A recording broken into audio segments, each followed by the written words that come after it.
सभी भक्तों को राधे राधे। जय पिताजी की। काफी दिन से भक्तों के कमेंट आ रहे हैं कि मैंने वीडियो नहीं बनाई है। मैंने कहा था कि गुरुजी से हमें दीक्षा लेने के लिए क्या क्या नियम हमें फॉलो करने चाहिए राधा वल्लभ संप्रदाय के। तो देखिएगा, मैं आप सभी भक्तों को बता दूं कि जब भी आप पहली बार केली कुंज जाते हो, जिन भक्तों को नहीं पता कि हमें दीक्षा के लिए कहाँ जाना है, तो आपको केली कुंज जाना है। आप किसी को भी बोलोगे कि हमें गुरुदेव से दीक्षा लेनी है और केली कुंज, तो आपको कोई भी रिक्शा के माध्यम से आप पहुंच सकते हो आसानी से। केली कुंज जाने के बाद में जब दीक्षा के लिए आप पहली बार लाइन में लगते हो कि हमें दीक्षा लेनी है, तो दीक्षा के लिए आपको जो है सबसे पहले ये कहा जाएगा कि आप राधा नाम का जाप करो। तो अगर कुछ भक्त ये बोलते हैं कि हम ना राधा राधा नाम का जप काफी समय से कर रहे हैं, पूछेंगे वो आपसे कि आप कितने समय से नाम जप कर रहे हो, और तो फिर वो आपको बताएंगे कि हाँ आप इतने समय से कर रहे हो, अभी और करो, या फिर आप हमारे यहाँ से जो भी बुक्स रहेंगी, जो ग्रंथ है पढ़ने के लिए, वो आप ले सकते हैं यहाँ से। ये आपको क्लियर कर देंगे वो पहली बार में, ठीक है ना। तो फिर उसके बाद में आप ना देखिएगा, ऑनलाइन कोई भी ग्रंथ मत मंगवाइएगा, प्रसादी की जाती है। प्रसादी के बाद में आप किसी भक्त के माध्यम से मंगवा सकते हो। अब जब आप पहली बार जब जाते हो तो आपको ये कहा जाता है ना, जैसे कि राधा नाम का जप करना है, तो वहीं पर जो प्रभु जी होते हैं वो ये बता देते हैं कि आपको लहसुन प्याज का त्याग कर देना है, क्योंकि सबसे पहला नियम यहीं से शुरू हो जाता है हमारा, ठीक है ना। तो आपको लहसुन प्याज जो है वो बिल्कुल भी ग्रहण नहीं करना है। और फिर उसके बाद में राधा राधा नाम का जप करते रहिए। राधा वल्लभ श्री हरिवंश का नाम जप जो है आप करते रहिए। इस तरीके से आपको नाम जप करना है। जब आपको दूसरी बार बुलाते हैं आपको, तो एक बार में दीक्षा किसी को प्राप्त नहीं होती है, आपको उसके लिए कुछ प्रयास करने पड़ेंगे। अपने आप को हमें भी उतना ही जो है निखारना पड़ेगा कि हमें दीक्षा लेनी है। आपका मन आपको अटल रखना पड़ेगा। सभी को तो दीक्षा जल्दी मिल जाती है और हमें गुरुदेव से भी दीक्षा मिल जाएगी। ये इसलिए कर दिया गया है क्योंकि लोग ना एक लोगों को दूसरों को देखते देखते, जैसे कि हाँ अरे ये बाबा जी तो बहुत मशहूर हो गए, इसलिए हमें इनसे ही दीक्षा लेनी है। और काफी भक्त क्या दीक्षा लेने के बाद ये संतोष, अरे हमने तो उनसे दीक्षा ले रखी है, हम उनके नियमों को फॉलो नहीं करते हैं, बस ये हो जाता है संतुष्टि, क्या हमने तो उनसे दीक्षा ले रखी है। तो इसीलिए थोड़ा सा विलंब कर दिया। पहले वो आपको ना धीरे धीरे माध्यम से ही सेवा में उतार देते हैं और आपको पता भी नहीं चलता। तो इसीलिए जो है आपको राधा नाम का जप बोला जाएगा। अब जब दूसरी बार जाते हो या फिर जो काफी समय से नाम जप करे, तो उनको कहा जाता है कि ग्रंथ पढ़ने के लिए। मैं आपको दिखाती हूँ कि कौन से ग्रंथ पढ़ने के लिए कहा जाता है। ये देखिएगा, ये मेरी रहल है, ये देखिए ये मेरी रहल है। इसके ऊपर जो है मैंने अपने जितने भी ग्रंथ है वो रखे हुए हैं। ये मैंने एक बैग जो है झोला ये सिल लिया था, ताकि इसी में जो है मेरी पूजा की जितनी भी किताबें हैं जो मैं इसी में ही रखती हूँ। और ये इसलिए है ताकि ये बिल्कुल सेफ रहे, धूल मिट्टी बिल्कुल भी ना जमीन पर। और जब मैं रोज पढ़ती हूँ तो मैं निकाल लेती हूँ इन्हें। ये मेरी जितनी भी राधा वल्लभ जी की बुक्स हैं, ये जितने भी, इनको प्रणाम करके मैं रहल पे जो है विराजमान कर देती हूँ और इसी में ही जो है मैं फिर संजोकर फिर से रख देती हूँ। तो यानी कि देखिएगा, मैं आपको बताती हूँ कि आपको कैसे क्या क्या कहा जाता है। देखिएगा, सबसे पहले मैं बताती हूँ श्री हित 84 के बारे में। ये पहले की श्री हित 84 है, अब ये बदल चुकी है। अगर किन्हीं भक्तों के पास होगी भी, अगर वो इनको पढ़ रहे होंगे निरंतर रूप से, तो उन्हें मालूम भी होगा। ये सबसे पहले थी, ये था कि ये केली कुंज से नहीं छपी थी, ये बाहर से मतलब छपी हुई थी श्री हित 84। इसमें कुछ त्रुटियां थी, कुछ गलतियां थी, जो गुरुदेव ने जो है सही करके फिर श्री हित 84 जो है इसमें ये छपी है, ये वाली। तो अब जो है श्री 84 का हमें इसका पाठ करना है। ये अभी भी मेरे पास है और सदैव रहेगी भी मेरे पास, क्योंकि हमें कोई भी चीज हो उसे मतलब कि अगर इस्तेमाल के नहीं कर रहे हैं हम कोई भी चीज, तो हमें उसे फेंकना नहीं है, ठीक है। तो अब देखिएगा, मैं आपको बताती हूँ, आपके ऊपर है आप कैसे क्या क्या जो है शुरू कर सकते हो कहीं से भी। श्री राधा वल्लभ की जय हो, ये ऐसे हमें बोल के फिर उसके बाद में देखिएगा ये रसोपासना है। रसोपासना ये हमें रोज पढ़ने की है। अब इसमें देखिएगा पढ़नी क्या है हमें, ये हमें इसमें 13 चीजें जो हैं अध्याय वाइज जो है लिखी हुई है, ये हमें पूरी पढ़नी है। जब आप पढ़ने के लिए बैठते हो तो आपको पूरी पढ़नी है ये, ठीक है।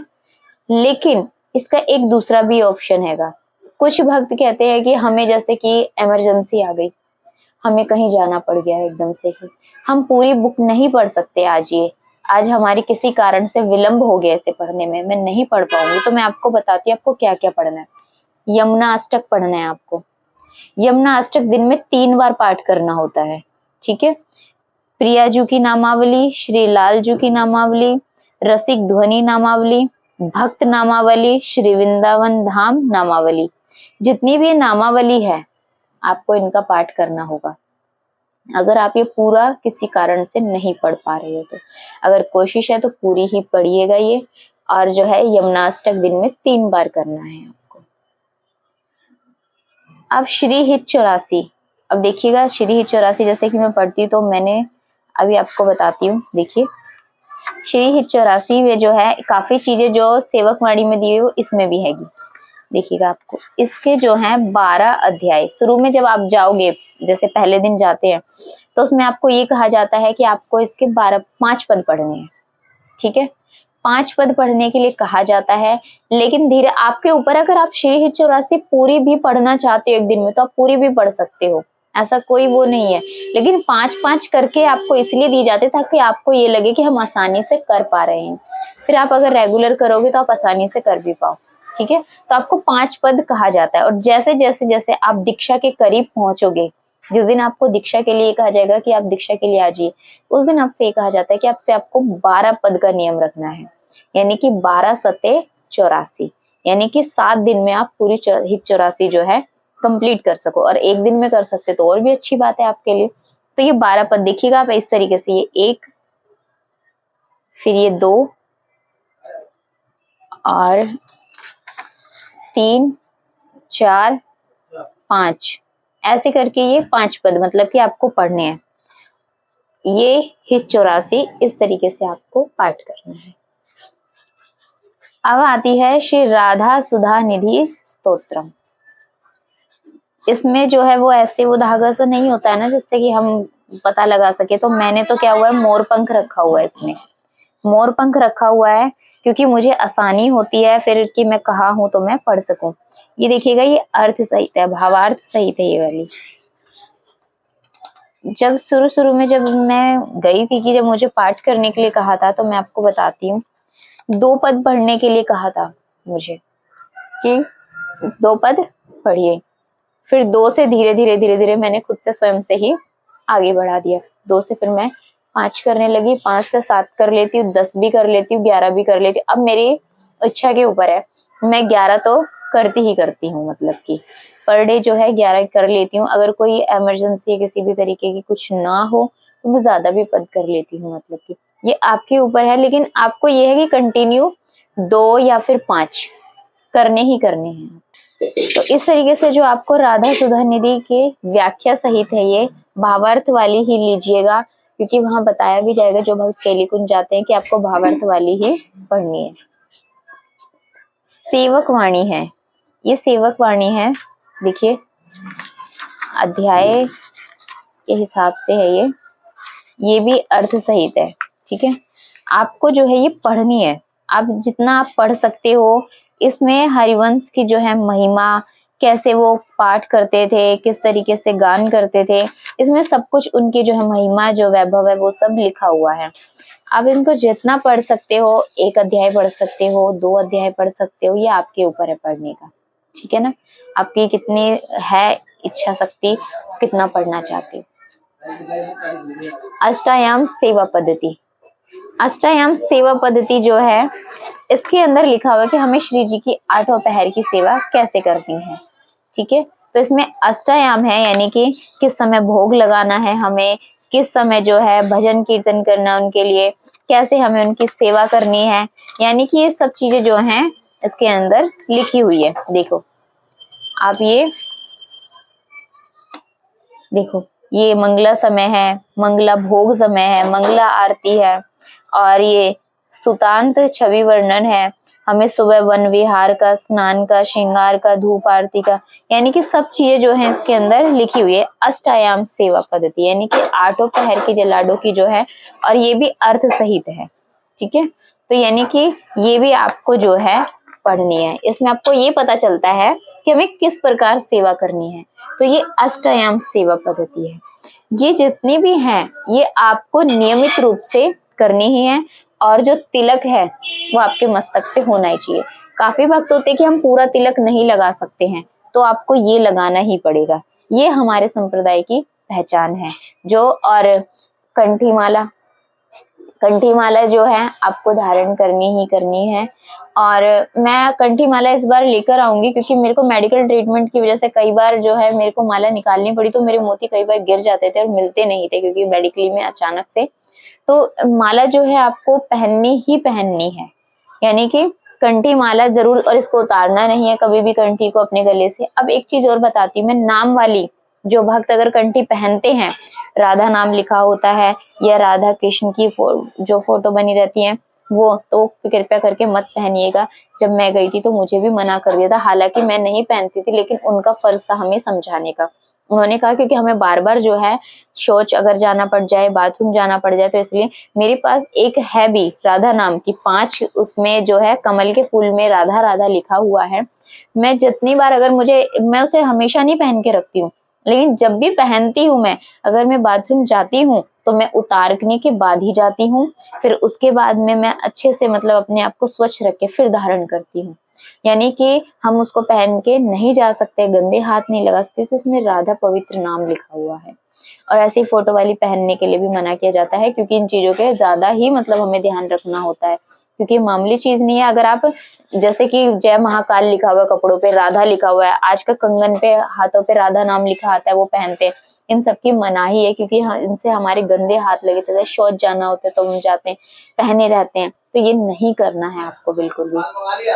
माला जप का नियम आपको करना है। माला जप जो है देखिएगा, आपको शुरू में 5 मालाएं करने के लिए कहा जाएगा, फिर 7 करने के लिए कहा जाएगा, धीरे धीरे धीरे धीरे 16 मालाएं होती हैं। तो उसके अंदर आपको होता है कि कितनी मालाएं आप कर सकते हो, 5, 7, 11, ये तो नियम आपको पर डे, मतलब 5 कर सकते हो पर डे 5 कर लो, 7 कर सकते हो 7 पर डे 11। फिर एक समय ऐसा आएगा कि आपको एक दिन में 16 मालाएं करनी है, ठीक है ना। तो आपको माला भी जरूर करनी है। और एक चीज देखिएगा, अभी जो है मैं आपको सिर्फ ये बता रही थी, पढ़ नहीं रही थी मैं भी कि मुझे क्या पढ़ना है। अपना आसन अलग होना चाहिए, उस आसन पर आपके सिवा कोई नहीं बैठेगा। उस आसन को अपने जब आपने पढ़ लिया तो उस आसन को उठा के रख दीजिए। यानी कि ये चीज आपकी जो चीज है वो सिर्फ आपको ही करनी है। वो इसलिए क्योंकि आपको एक ही आसन बनाना, ये नहीं कि बदल बदल के आप बना सकते हो, नहीं। या तो कुशा का आसन भी रख सकते हो, कपड़े का रखना चाहो कपड़े का भी रख सकते हो, ये आपके ऊपर निर्भर करता है। लेकिन अपनी जो चीज है वो अपने पास ही रखिएगा। जब भी कहीं जाते हो आप पढ़ो जब भी, तो ये साथ में ही रखिएगा, पढ़िएगा। अब देखिएगा एक चीज और मैं आप सभी भक्तों को बताना चाहूंगी, जब आप केली कुंज जाते हो, तो जब आप जिस दिन आपको एक ग्रंथ पढ़ने के लिए कहा जाता है, हित 84 अष्टयाम सेवा पद्धति सब चीजें पढ़ने के लिए कही जाती है, तो वहां से आपको ब्रज की रज कहा जाता है कि वो उसको जो है अपनी झोली माला में हमेशा रखिए। और दूसरी बात ये कहा जाता है, वहां से ना लाडो का जो स्नान किया हुआ जो जल होता है वो एक बोतल में दिया जाता है। उसको क्या होता है, आपको 3 बार मतलब कि दिन में पीना है। सुबह जब आप उठते हो बिस्तर से, उठने के बाद में आपको क्या करना है, बोतल को हमेशा अपने पास रखना, हमेशा। आप जैसे ही उठते हो, मैंने भी छोटी बोतल बना रखी है, उसमें आपको क्या करना है, जैसे आप बिस्तर से पैर नीचे नहीं रखना है, हाथ जोड़कर सुबह अपने जैसे ही आप जो है राधा वल्लभ श्री हरिवंश, राधा वल्लभ श्री हरिवंश, गुरुदेव भगवान को प्रणाम करना है, लाडली जी को प्रणाम करना है। उसके बाद जल को हाथ में लेके सेवन करना है, वो लाडू का जल जो होता है। सेवन करने के बाद में आपको जो है फिर अपना स्नान नित्य कर्म जो भी अपना है आप वो कर लीजिए। सब कुछ जो है सूर्य उदय से पहले ही करना है आपको, यानी कि सूर्य उदय के बाद में ये नहीं है कि आप सूर्य उदय हो गया फिर उसके बाद, सूर्य उदय से पहले का नियम बना लीजिए आप।